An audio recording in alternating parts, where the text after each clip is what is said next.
Tagore school वाड़ी की online class में आप सभी का फिर से स्वागत है। सभी स्टूडेंट्स को गुड मॉर्निंग। आज की जो हमारी ऑनलाइन क्लास है उसमें हम पढ़ेंगे खाद्य परिरक्षण के बारे में। आज का जो हमारा टॉपिक रहेगा वो रहेगा खाद्य परिरक्षण।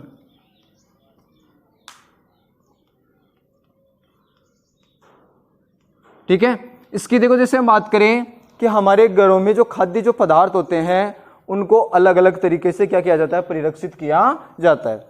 यदि खाद्य पदार्थों का परिरक्षण न किया जाए तो उस स्थिति में जो खाद्य पदार्थ होंगे वो समदूषित हो जाएंगे, और यदि समदूषित भोजन का यदि हम उपयोग करेंगे या खाद्य पदार्थों का हम उपयोग करेंगे तो उस स्थिति में हम क्या हो जाएंगे, बीमार हो जाएंगे या रोगी हो जाएंगे।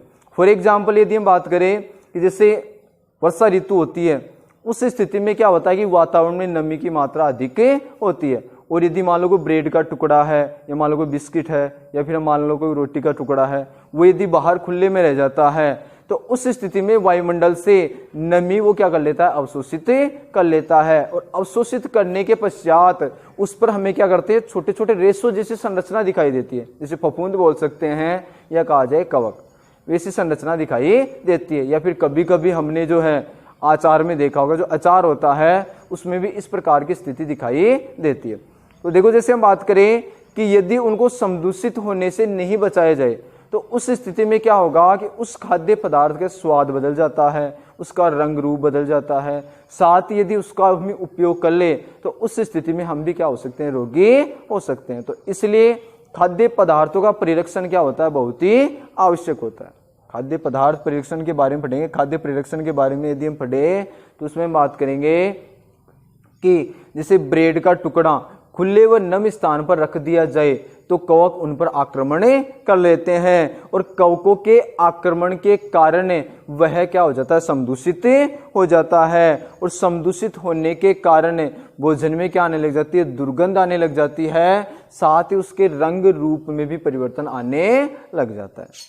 यदि हम बात करें कि नमी हो या खुले स्थान पर रख दिया जाए तो उस स्थिति में वह क्या हो जाएगा, समदूषित हो जाएगा, क्योंकि उस पर क्या आक्रमण कर लेंगे, कवक आक्रमण कर लेंगे, और उसके कारण क्या हो जाएगा, वह भोजन पर समदूषित हो जाता है। यदि उसका हम उपयोग करते हैं तो हम बीमार हो सकते हैं। तो हम क्या लिखेंगे, यदि ब्रेड को नम व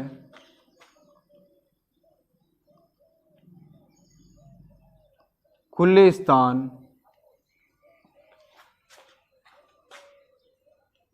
पर रख दिया जाता है तो कवक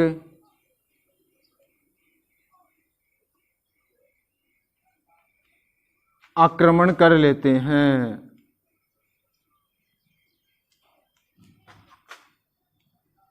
आक्रमण कर लेते हैं, जिसके कारण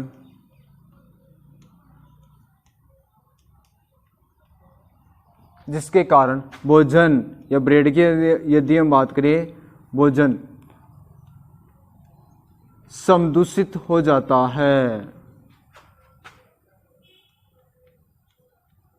भोजन समदूषित हो जाता है तथा भोजन का रंग रूप व स्वाद भी बदल जाता है।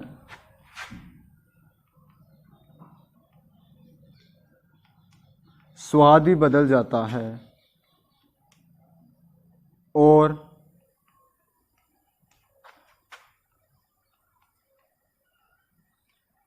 भोजन में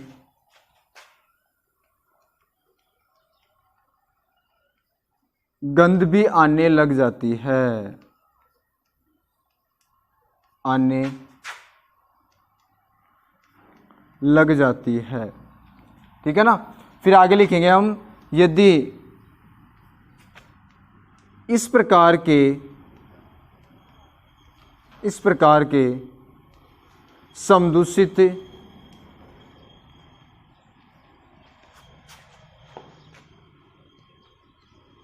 भोजन का उपयोग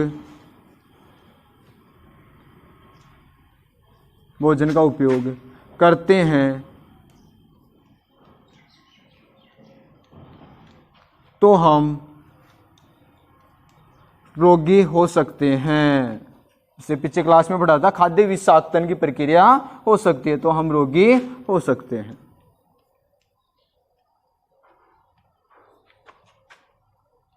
अतः हमें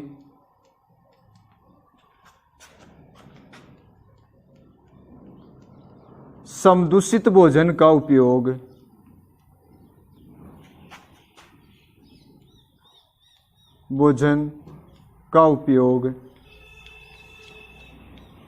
नहीं करना चाहिए।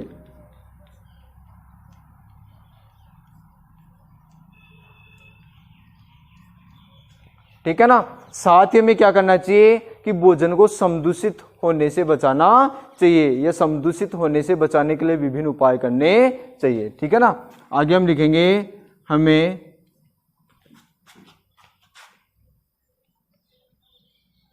भोजन को समदूषित होने से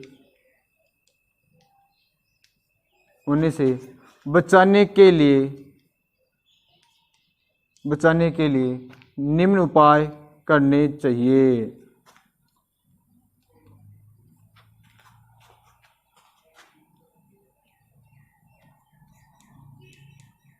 ठीक है ना।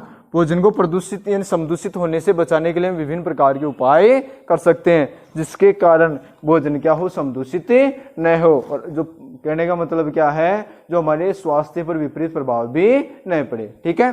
तो खाद्य परिरक्षण में हम क्या कर रहे हैं, क्या पढ़ रहे हैं, इसमें देखो जैसे हम बात करें, एक एग्जाम्पल हम ले लेते हैं कि यदि ब्रेड को नम व खुले स्थान पर रख दिया जाता है तो कवक क्या कर लेता है, उन पर आक्रमण कर लेता है। यानी कवक एक सूक्ष्म जीव है जो उस पर क्या कर लेता है, आक्रमण कर लेता है। ठीक है ना। जिसके कारण भोजन समदूषित हो जाता है, यानी भोजन क्या हो जाता है, खराब हो जाता है, तथा भोजन का रंग रूप व स्वाद भी बदल जाता है। उसके रंग में परिवर्तन आ जाता है, साथ ही उसके स्वाद में भी परिवर्तन आ जाता है। ठीक है ना। और भोजन में गंध भी आने लग जाती है, गंध आने लग जाती है। ठीक है ना। यदि इस प्रकार के समदूषित भोजन का उपयोग करते हैं तो हम रोगी हो सकते हैं। रोगी का मतलब हम बीमार हो सकते हैं, जो हमने खाद्य विषाक्तन के में अध्ययन कर लिया था, फूड पॉइजनिंग जो हमने पढ़ा था उसमें। ठीक है ना। और यदि ज्यादा यदि स्थिति हो जाए तो व्यक्ति की रोगी क्या हो सकती है, मृत्यु भी हो सकती है। अतः समदूषित भोजन का उपयोग नहीं करना चाहिए। इस प्रकार का यदि भोजन हो तो उसको हमें काम में नहीं लेना चाहिए। हमें भोजन को समदूषित होने से बचाने के लिए निम्न उपाय करने चाहिए, निम्न प्रकार के उपाय कर सकते हैं। ठीक है ना। अब देखो जैसे हम बात करें, एक बार मैं आपको ऐसे बता देता हूं उपायों के बारे में, कि जैसे ये हो गया होगा उपाय की। देखो जैसे हम बात करें, कुछ उपाय होंगे जो रासायनिक उपाय होंगे, कुछ होंगे वो तापमान में परिवर्तन के दौरान हो सकते हैं। ठीक है ना। कुछ जो हम उपाय की हम बात करें, तेल द्वारा भी हो सकता है या नमक के द्वारा भी हो सकता है। इन सब के द्वारा खाद्य पदार्थों का परिरक्षण किया जा सकता है। ठीक है ना। उसमें देखो जैसे हम बात करें,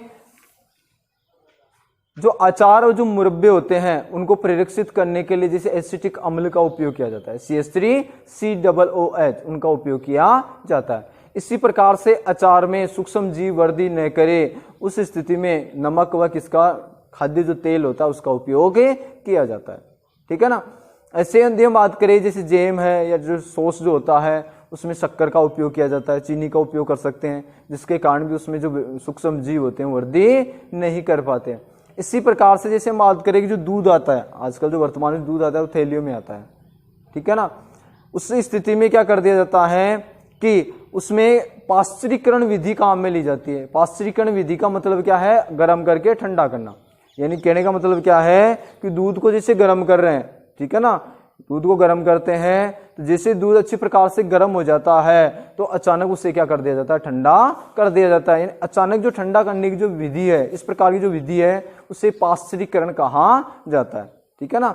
यानी कहने का मतलब जो दूध, जो मान लो कि जो पैकिंग में जो दूध आता है थैलियों में, वो पाश्चुरीकरण जो विधि होती है उसी के द्वारा पैकिंग की जाती है। तो उस प्रकार का जो दूध होता है उसमें सूक्ष्म जीव क्या होते हैं, वृद्धि नहीं करते हैं, ठीक है ना। या फिर हम बात करें कि कुछ खाद्य सामग्री होती है उसको हम रेफ्रिजरेटर में भी रख देते हैं। रेफ्रिजरेटर में रखने के कारण क्या हो जाता है, रेफ्रिजरेटर का तापमान क्या रहता है, कम रहता है, और कम तापमान के कारण उसमें सूक्ष्म जीव होते हैं वृद्धि नहीं कर पाते हैं, और उससे जो भोजन होता है वो समदूषित नहीं होता है, यानी भोजन खराब होने से क्या हो जाता है, बच जाता है। तो हम बात करें तो इसी प्रकार से जैसे मछलियां होती है या मांस की यदि हम बात करें, इनके ऊपर क्या कर दिया जाता है, जो सूखा जो नमक होता है, शुष्क नमक, वो क्या कर दिया जाता है, उसका लेप कर दिया जाता है। तो उस स्थिति में क्या होते हैं, जो मांस है, मछलियां हैं, वो क्या होते हैं, खराब नहीं होते हैं, ठीक है ना। इसी प्रकार जैसे धूप में रख दिया, कुछ जो खाद्य सामग्री होती है उसको धूप में रख दिया जाता है, उसका जो जल होता है वो पूरा क्या हो जाता है, वाष्प के रूप में बाहर निकल जाता है, नमी नहीं रहती है भोजन में, ठीक है ना, और केवल क्या रह जाता है, शुष्क रह जाता है, ठीक है ना। तो उस स्थिति में वो क्या होते हैं, खराब नहीं होते हैं। या फिर डिब्बे में पैकिंग कर दिया, इस प्रकार से डिब्बे में पैकिंग कर दिया कि डिब्बा वायुरोधी हो, आर्द्रता रोधी हो, न तो उसमें वायु प्रवेश करे न उसमें क्या प्रवेश करे, किसी प्रकार की नमी प्रवेश करे। तो उस सिचुएशन में भी क्या होता है कि जो खाद्य जो पदार्थ होता है वो खराब नहीं होता है। तो इनको हम पढ़ेंगे स्टेप वाइज, आराम से टॉपिक वाइज। लेकिन मैंने क्या बताया कि आपको एक बेसिक नॉलेज के लिए बताया कि इस प्रकार से हम भोजन को क्या कर सकते हैं, परिरक्षित कर सकते हैं। तापमान के द्वारा कर सकते हैं, तापमान कम ज्यादा किए जाए उस स्थिति में कर सकते हैं, ठीक है। नमक के द्वारा हो सकता है, शक्कर के द्वारा हो सकता है, खाद्य तेल के द्वारा हो सकता है, यानी ये सारी जो विधियां होती है उसके द्वारा खाद्य पदार्थों का परिरक्षण किया जा सकता है, जिसके बारे में पढ़ेंगे हम नेक्स्ट क्लास में। आज के लिए इतना ही।